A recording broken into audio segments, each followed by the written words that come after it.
ओम श्री गणेशाय नमः। जय श्रीमन नारायण, जय आदिशक्ति माता। दोस्तों, आज हमारे साथ श्रवण करेंगे विजया एकादशी व्रत कथा। तो दोस्तों, आप सभी पर भगवान की कृपा सदा सर्वदा बनी रहे, इसी मंगल कामना के साथ आज की कथा का शुभारंभ करती हूँ। आज फाल्गुन मास के कृष्ण पक्ष की एकादशी तिथि है और इस एकादशी को विजया एकादशी के नाम से जाना जाता है। कुछ स्थानों पर इसे विजया ग्यारस भी कहते हैं। पद्म पुराण के अनुसार स्वयं महादेव जी ने नारद जी को उपदेश देते हुए कहा था कि जो भी मनुष्य विजया एकादशी का व्रत रखता है तो उसके पितृ पूर्वज नीच योनि को त्याग स्वर्गलोक जाते हैं। साथ ही व्रत करने वाले को हर कार्य में सफलता प्राप्त होती है और उसकी सभी मनोकामनाएं पूर्ण होती हैं तथा घर में सुख समृद्धि धन संपत्ति और खुशहाली आती है। स्वयं भगवान श्री राम ने लंकापति रावण पर विजय प्राप्त करने के लिए विजया एकादशी का व्रत रखा था। तो आज मैं आपको सुना रही हूँ विजया एकादशी की बड़ी ही दुर्लभ कथा। इन कथाओं को सुनने से मनुष्य के सभी पापों और संकट कट जाते हैं तथा समस्त मनोकामनाओं की पूर्ति होती है। तो आप लोग बड़ी ही श्रद्धा और प्रसन्न चित्त मन से इन कथाओं को पूरा अवश्य सुनिएगा। तो आइए भगवान श्री लक्ष्मी नारायण जी के चरणों का ध्यान करते हुए इस कथा को सुनते हैं। एकादशी का महात्म्य सुनने में अपार हर्ष की अनुभूति हो रही थी। फिर अर्जुन ने भगवान श्री कृष्ण जी से कहा, हे पुंडरीकाक्ष, फाल्गुन माह के कृष्ण पक्ष की एकादशी का क्या नाम है तथा उसकी व्रत का क्या विधान है और इसकी कथा क्या है? कृपा करके मुझे इसके संबंध में विस्तार पूर्वक बताइए। तब भगवान श्री कृष्ण जी ने कहा, हे अर्जुन, फाल्गुन माह के कृष्ण पक्ष की एकादशी का नाम विजया एकादशी है। इसकी व्रत के प्रभाव से मनुष्य को विजय श्री मिलती है। एक बार देवऋषि नारद ने जगत पिता ब्रह्मा जी से कहा था कि हे ब्रह्मा जी, आप मुझे विजया एकादशी की कथा सुनाइए। तब ब्रह्मा जी ने कहा, मैं तुम्हें विजया एकादशी की कथा सुनाता हूँ। श्रद्धा पूर्वक इसका श्रवण करो। श्री राम को जब 14 वर्ष का वनवास मिला तब वह भ्राता लक्ष्मण तथा माता सीता सहित पंचवटी में निवास करने लगे। उस समय महापापी रावण ने माता सीता का हरण कर लिया। इस दुखद घटना से श्री राम जी तथा लक्ष्मण जी अत्यंत दुखित हुए और सीता जी की खोज में वन वन भटकने लगे। जंगल जंगल घूमते हुए वे मरणासन जटायु के पास जा पहुंचे। जटायु ने उन्हें माता सीता के हरण का पूरा वृतांत सुनाया और भगवान श्री राम जी के गोद में प्राण त्याग कर स्वर्ग की तरफ प्रस्थान किया। कुछ आगे चलकर श्री राम व लक्ष्मण की सुग्रीव जी के साथ मित्रता हो गई और वहां उन्होंने बाली का वध किया।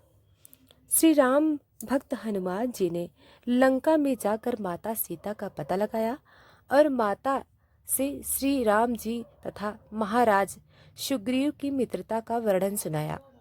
वहां से लौटकर हनुमान जी श्री रामचंद्र जी के पास आए और अशोक वाटिका का सारा वृतांत का सुनाया।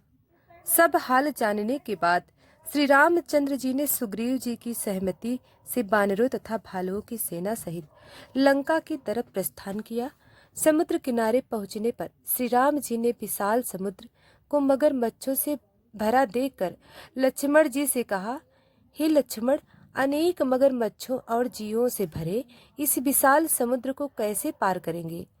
प्रभु श्री राम की बात सुनकर लक्ष्मण जी ने कहा, भ्राता श्री आप पुरुषोत्तम आदि पुरुष है। आपके कुछ भी विलुप्त नहीं है। यहाँ से आधा योजन दूर कुमारी द्वीप में वकदालभ्य मुनि का आश्रम है। वे अनेक नाम से ब्रह्मा के ज्ञाता हैं। वे ही आपकी विजय के उपाय बता सकते हैं। अपने छोटे भाई लक्ष्मण के वचनों को सुन श्री राम जी वकदालभ्य ऋषि के आश्रम में गए और उन्हें प्रणाम करके एक ओर बैठ गए। अपने आश्रम में श्री राम को आया देख महर्षि वक्तालभ्य ने पूछा, हे श्री राम, आपने किस प्रयोजन से मेरी कुटिया को पवित्र किया है? कृपा कर अपना प्रयोजन कहें। प्रभु मुनि के मधुर वचनों को सुन श्री राम जी ने कहा, हे ऋषिवर, मैं सेना सहित यहाँ आया हूँ और राक्षस राज रावण को जीतने की इच्छा से लंका जा रहा हूँ। कृपा कर आप समुद्र को पार करने का कोई उपाय बताइए। आपके पास आने का मेरी यही प्रयोजन है। महर्षि वक्तालभ्य ने कहा, हे राम, मैं आपको एक अति उत्तम व्रत बतलाता हूँ, जिसके करने से आपको विजय श्री अवश्य ही प्राप्त होगी। यह कैसा व्रत है मुनि श्रेष्ठ, जिसे करने से समस्त क्षेत्रों में विजय की प्राप्ति होती है? जिज्ञासु हो भगवान श्री राम जी ने पूछा। पर महर्षि वक्तालभ्य ने कहा, हे श्री राम, फाल्गुन माह के कृष्ण पक्ष की विजया एकादशी का उपवास करने से आप अवश्य ही समुद्र को पार कर लेंगे और युद्ध में भी आपकी विजय अवश्य होगी। हे मर्यादा पुरुषोत्तम, इस उपवास के लिए दशमी के दिन स्वर्ण, चांदी, तांबे या मिट्टी का एक कलश बनाएं। उस कलश को जल से भरकर तथा उस पर पंच पल्लव रखकर उसे वेदिका पर स्थापित करें। उस कलश के नीचे शत अनाज अर्थात मिले हुए 7 अनाज और ऊपर जौ रखे। तत्पश्चात उस पर विष्णु जी की स्वर्ण की प्रतिमा स्थापित करें। एकादशी के दिन स्नान आदि से निवृत्त होकर धूप, दीप, नैवेद्य, नारियल आदि से भगवान श्री हरि का पूजन करें। वह सारा दिन भक्ति पूर्वक कलश के सामने व्यतीत करे और रात को भी उसी तरह बैठ रहकर जागरण करे। द्वादशी के दिन नदी या तालाब के किनारे स्नान आदि से निवृत्त होकर उस कलश को ब्राह्मण को दे दे। हे दशरथ नंदन, यदि आप इस व्रत को सेनापतियों के साथ करेंगे तो अवश्य ही विजय श्री आपका वरण करेगी। मुनि की यह वचन सुन तब श्री रामचंद्र जी ने विधि पूर्वक विजया एकादशी का व्रत किया और इसके प्रभाव से राक्षसी के ऊपर विजय प्राप्त की। भगवान श्री कृष्ण ने कहा, अर्जुन, जो मनुष्य इस व्रत को विधि विधान के साथ पूर्ण करेगा उसकी दोनों लोकों में विजय होगी। श्री ब्रह्मा जी ने नारद जी से कहा कि जो इस व्रत का महात्म्य श्रवण करता है या पढ़ता है उसे वाजपेयी यज्ञ के फल की प्राप्ति होती है। भगवान विष्णु का किसी भी रूप में पूजन मानव मात्र की समस्त मनोकामनाएं पूर्ण करता है। प्रभु श्री राम तो स्वयं विष्णु जी के अवतार थे, किंतु लीलाओं के चलते प्राणियों को सही मार्ग दिखाने के लिए उन्होंने विष्णु भगवान के निमित्त इस व्रत को किया। विजय की इच्छा रखने वाला इस उपवास को करके अनंत फल का भागी बन सकता है और भगवान श्री लक्ष्मी नारायण जी की असीम कृपा प्राप्त करता है। तो दोस्तों, आइए श्रवण करते हैं अब विजया एकादशी की दूसरी कथा, जिसे श्रवण करने से सभी मनोकामनाएं पूर्ण होती हैं। महाराष्ट्र के एक गांव में एक ब्राह्मण रहते थे, जिसके घर में केवल 4 लोग रहते थे। वो ब्राह्मण, उनकी पुत्री ब्राह्मणी, उनका पुत्र और उनकी पुत्रवधू। उनकी पुत्रवधू बड़ी ही साध्वी और भक्ता थी, जिनका नाम सुखुबाई था। वह बचपन से ही संत महात्माओं का संग करके निरंतर श्री कृष्ण के चिंतन में तन्मय रहती थी। जैसे गाय कसाई के चक्कर में फंस जाए, वैसे ही साधु सुखबाई की शादी ऐसे परिवार में हुई जहां उनकी सास, ससुर और पति तीनों उनके विरुद्ध थे। उनकी सास उन्हें थप्पड़ मारती थी और गालियां भी दिया करती थी। उनके परिवार में सब उनके भजन के विरुद्ध थे, लेकिन सुखुबाई ने कभी किसी से कुछ नहीं कहा। उनके पति भी उनके अनुकूल नहीं थे। सुखुबाई को बहुत कष्ट दिया जाता था, लेकिन वह एक पल के लिए भी भगवत विस्मरण नहीं होने देती थी। उन्होंने इतना प्रतिकूलित के बाद भी उन तीनों से द्वेष नहीं किया। उनका जीवन कष्टदायक था, पर उन्होंने कभी किसी से कठोर वचन नहीं बोले। जो मान अपमान, हानि लाभ, जय पराजय, सुख दुख को समान भाव से सहते हुए भगवत स्मरण करता है, भगवान उसके अधीन हो जाते हैं। सुखूबाई को उनके परिवार वाले बहुत सताते थे। सुखूबाई को पीटा जाता था, गालियां दी जाती थी, क्लेशात्मक व्यवहार किया जाता था, लेकिन सुखूबाई के हृदय में विट्ठल ऐसे बसे हुए थे कि इसका उनके ऊपर कोई प्रभाव नहीं पड़ता था। सुखूबाई के फटे पुराने कपड़े पहनने को मिलते थे, रूखा सूखा खाने को मिलता था, प्रति क्षण डांट पिटाई होती थी, लेकिन वह हर समय श्री कृष्ण के चिंतन में लीन रहती थी। सुखू की दिशा पर गांव के स्त्री पुरुषों को बहुत तरस आता था, पर किसी की हिम्मत नहीं होती थी कि कोई उनके परिवार को समझा सके।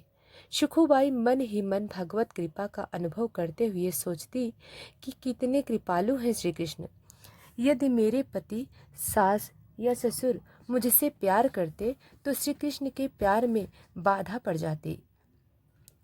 एक दिन किसी पड़ोसन ने सुखूबाई से पूछा, तू इतना दुख भोगती है, तेरे मायके में कोई नहीं है क्या? ना कोई खबर लेने आता है और ना ही कोई तुम्हारा सहयोग करता है। सुखूबाई ने मुस्कुराते हुए कहा, जानती हो मेरा मायका कहाँ है? पढ़रपुर। मैं और मेरे मायके वाले कौन है जानती हो? विट्ठल और रुक्मिणी। सखूबाई आगे कहती है, सखी उनका बहुत बड़ा परिवार है, असंख्य संतानें हैं। मुझे लगता है कि वे असंख्य संतानों की व्यवस्था में मुझे भूल गए हैं, इसलिए मुझ गरीब को खोज खबर लेने वो नहीं आ पा रहे हैं, पर उनकी मुझ पर बहुत कृपा है। पढ़रपुर में महाराष्ट्र का एक प्रसिद्ध धाम है।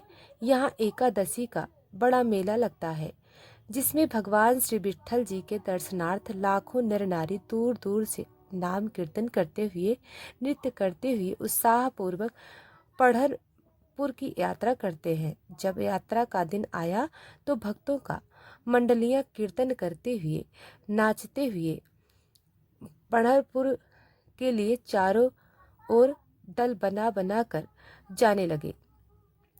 भक्तों को पढ़रपुर जाता देख सुखूबाई के हृदय का बांध टूट गया। विचार करने लगी, क्या करूं, मेरे प्रीतम का ऐसा बड़ा उत्सव हो रहा है, यदि मैं सास से पूछूंगी तो पिटाई ही होगी। उन्होंने सोचा, सास ससुर पति को कोई जाने तो नहीं देगा। सुखूबाई को पानी भरने के लिए रोज कृष्णा नदी में जाना होता था। उन्होंने घड़ा लिया और कृष्णा नदी में जल भरने के बहाने घर से निकली। प्रेमी भक्तों के संकीर्तन दल को देखकर शखू के हृदय में प्रेम उमड़ा। पढ़रपुर जाने की प्रबल इच्छा करके उन्होंने घड़ा वहीं रख दिया और वहां भक्तों की मंडली में चली गई। उन्हें जाते हुए एक पड़ोसन ने देख लिया और दौड़कर उसने उनकी सास को बताया कि उसकी बहू संतों की मंडली के साथ भाग गई। अब सास और पति ने बड़े बड़े डंडे निकाले और उन्होंने शखू को रोकने के लिए दौड़ लगाई। उन्होंने देखा तो सखूबाई अपने प्रीतम के दर्शन के लिए विशेष उत्सुक थी और भक्तों के बीच में भगवत प्रेम में उन्मत्त हो रही थी। उनकी सास ने उनके बाल पकड़े और घसीट के उन्हें बाहर लाई और वहीं डंडे से मारना शुरू कर दिया। घर ले जाकर तीनों ने मिलकर उनकी खूब पिटाई की। सुखूबाई सिर्फ हे विट्ठल, हे कृष्ण, हे गोविंद कहती रही। उनकी सास ने कहा, यह तो मामूली मार है, इससे ये मानने वाली नहीं है। इसे ऐसा पीटो कि ये चलने लायक ना रहे, वरना ये फिर से भाग जाएगी और पढ़रपुर की यात्रा करेगी। और अभी तो 2 सप्ताह पढ़रपुर की यात्रा में इसको जकड़ करके खंभे में बांध दो और 2 सप्ताह तक न रोटी दो न पानी दो और रोज इसकी पिटाई करो, तब ये मानेगी।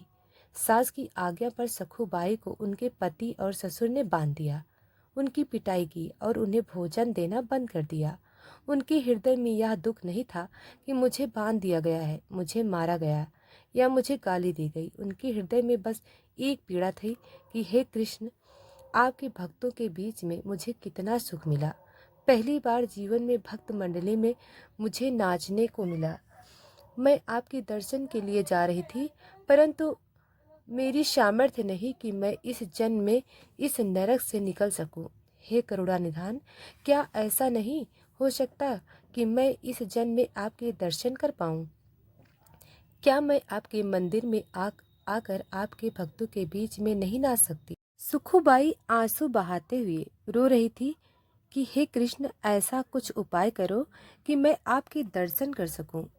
मैं बहुत पतित हूँ, दीन हूँ, मेरी सामर्थ्य नहीं कि मैं आप तक आ सकूं। हे प्रभु, आप कृपा करो। बहुत सुंदर अवसर मिला है, भक्तों की मंडलियां जा रही हैं। आपके दर्शन करने के लिए ऐसा अवसर बार बार नहीं आएगा। हे नाथ, आप कृपा करोगे तभी दर्शन हो सकते हैं।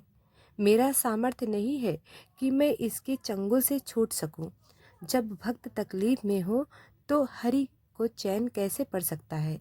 रुक्मिणी जी ने देखा तो प्रभु के चेहरे पर उदासी और बड़ी चिंता थी। उन्होंने ठाकुर जी से पूछा कि नाथ, आप चिंता में कैसे हो? कोई भक्त कष्ट में है?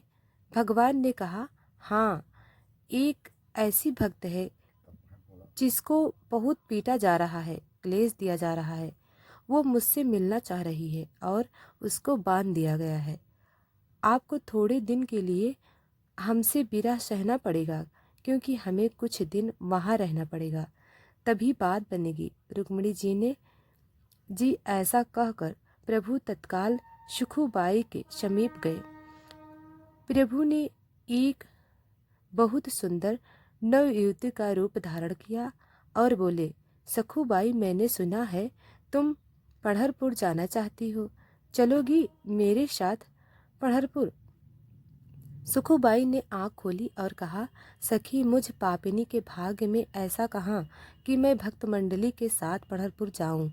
तुम देख तो रही हो मेरी दशा। स्त्री रूपी ठाकुर जी ने कहा, बाई, तुम जानती नहीं हो, तुम्हें बहुत समय से जानती हूँ। तुम मेरी बहुत प्रिय सखी हो, उदास मत हो। मैं जिसकी सखी होती हूँ उसको मैं कभी उदास नहीं देख सकती। मैं तुम्हारी रस्सी खोल देती हूँ, तुम भाग जाओ। मंडली के साथ शखू भाई ने कहा, मेरी सास फिर पकड़ लेगी। स्त्री वेशधारी प्रभु बोले, बिल्कुल नहीं, इसकी तो तुम चिंता ही मत करो। ठाकुर जी ने सुखुबाई को निकाला और स्वयं सुखुबाई का रूप धारण करके रस्सी में बंध गए। जिनका नाम स्मरण करने से माया का बंधन छोड़ जाता है, जिनको पाना बड़े बड़े योगियों के लिए भी दुर्लभ है, वही भगवान अपनी भक्त सुखुबाई के लिए एक साधारण स्त्री की तरह बन गए। ठाकुर जी चुपचाप चाटे खा रहे थे। ठाकुर जी को कई दिन हो गए, भोजन नहीं मिला, पानी नहीं मिला और रोज उनकी पिटाई भी हुई। 14 दिन बीत गए, प्रभु बंधे रहे, रोज डंडे और गालियां खा रहे हैं। उनके पति को उन पर दया आई तो उन्होंने सखुबाई के रूप में जो ठाकुर जी बंधे थे उनको खोल दिया। पति की आज्ञा के अनुसार सखु रूपी श्री भगवान ने स्नान किया, सुंदर रसोई बनाई और सबको खिलाया। भोजन पाने के बाद तीनों के हृदय में बहुत प्यार उदय हुआ। सखु रूपी भगवान ने अपनी सेवा और सुंदर व्यवहार से पति, सास और ससुर तीनों के स्वभाव को बदल दिया। अब तीनों सखुबाई स्वरूप श्री भगवान से बहुत प्यार करने लगे। उधर सखुबाई पढ़रपुर पहुंच के नाम कीर्तन करते हुए नाच रही है। प्रभु के प्रेम में वो इस बात को भूल गई कि मेरी जगह कोई और सखी बंधी हुई है। आनंद में विभोर हुई सखुबाई ने चंद्रभागा नदी में स्नान करके मंदिर के अंदर प्रवेश किया। वो मंदिर में जाकर श्री हरि के दर्शन करके आनंद सिंधु में डूब गई। सखुबाई का प्रभु में ऐसा मन लगा कि उन्होंने प्रभु के सामने प्रतिज्ञा कर ली कि जब तक शरीर में प्राण रहेंगे मैं पढ़रपुर की सीमा के बाहर नहीं जाऊंगी। उन्हें क्या पता था कि उनके बदले पढ़रीनाथ जी वहां बंधे हुए हैं। सखुबाई के सामने भगवान का वो स्वरूप प्रकट हुआ कि सखुबाई विह्वल हो गई और भगवान को के सौंदर्य के दर्शन में इतना मुग्ध हो गई कि उनके प्राण छूट गए। एक ब्राह्मण उस मंडली में आया था और उसने सखूबाई की लाश को देखा। उसने साथियों को बुलाया और सबने मिलकर सखूबाई के शरीर को अन्येष्ट संस्कार किया। इधर रुक्मिणी जी ने विचार किया कि ठाकुर जी कह गए थे कि कुछ दिनों में वापस आ जाऊंगा, लेकिन आज तक वापस नहीं आए। फिर ध्यान दे के देखा कि जिसके लिए गए थे उसने तो शरीर छोड़ दिया और उसके शरीर का अंतिम संस्कार भी हो गया। अब मेरे प्रभु को तो बहू बनकर वहां ही रहना पड़ेगा। अब रुक्मिणी जी को बड़ी चिंता हुई। रुक्मिणी जी शमशान पहुंची और उन्होंने सुखूबाई की राख, हड्डी वगैरह को एकत्रित किया और प्रेम दृष्टि से देखा तो सखूबाई जीवित हो गई। सखूबाई को ऐसा लगा जैसे वह गहरी निद्रा में जागी हो। रात को स्वप्न में रुक्मिणी जी ने सखूबाई से कहा, देखो पुत्री, तुम्हारा प्रण पूरा हुआ। तुमने कहा था कि जब तक इस शरीर में प्राण रहेंगे मैं पंढरपुर की सीमा के बाहर नहीं जाऊंगी। तुम्हारा वह शरीर तो जल गया, अब तुम लौट जाओ। मेरे प्रीतम तुम्हारे रूप में तुम्हारे घर पर हैं। रुक्मिणी जी का आदेश पाकर सखूबाई आनंद मग्न होकर 2 दिन बाद यात्रियों के साथ वापस लौट आई। सखूबाई को आता देख सखू वेशधारी भगवान पंढरीनाथ, जो बहुत बहू के रूप में वहां थे, उन्होंने सोचा कि अगर वो यहाँ आ गई और मैं भी यहाँ रहा तो गड़बड़ हो जाएगी। ठाकुर जी ने तत्काल सास से कहा कि मैं पानी लेने जा रही हूँ। उन्होंने घड़ा लिया, घाट पर आई और पूर्व परिचित सखी का वेश धारण कर सखूबाई से मिली। उन्हें देखते ही सखूबाई की सारी बातें याद आ गई। सखूबाई ने दौड़ करके उन्हें हृदय से लगाया और कहा, सखी, आपकी कृपा से मुझे पंढरपुर जाने को मिला। मुझे मेरे ठाकुर जी के दर्शन हुए। उनके चरणों को पकड़ लिया और बोली, बहन, तुम्हें बहुत कष्ट भोगना पड़ा होगा मेरी वजह से। ठाकुर जी ने कहा कि तुम चिंता मत करो, तुम सुखी हो गई ना। सखूबाई ने कहा, हाँ सखी। ठाकुर जी ने कहा, मुझे कोई कष्ट नहीं हुआ। यदि तुम्हें सुख मिला तो हर कष्ट मेरे लिए सुखमय है। तुम ये घड़ा लो, इसमें जल भरो और घर जाओ। सखूबाई घड़ा भरकर अपने घर को गई और ठाकुर जी भी अंतर ध्यान हो गए। सखूबाई घड़ा उठाकर घर पहुंची और अपने काम में लग गई। सखूबाई के सास ससुर और पति के बदले हुए स्वभाव को देखकर बड़ा आश्चर्य हो रहा है। दूसरे दिन वो ब्राह्मण अर्थात जिसने सखूबाई के शरीर का अंतिम संस्कार किया था वापस आया और उसने सखूबाई के घर पहुंचकर कहा कि मैं एक खबर देने आया हूँ। तुम्हारी बहू पंढरपुर गई थी, जहाँ ठाकुर जी के दर्शन करके उसके प्राण निकल गए और हम सबने उसके शरीर का अंतिम संस्कार कर दिया।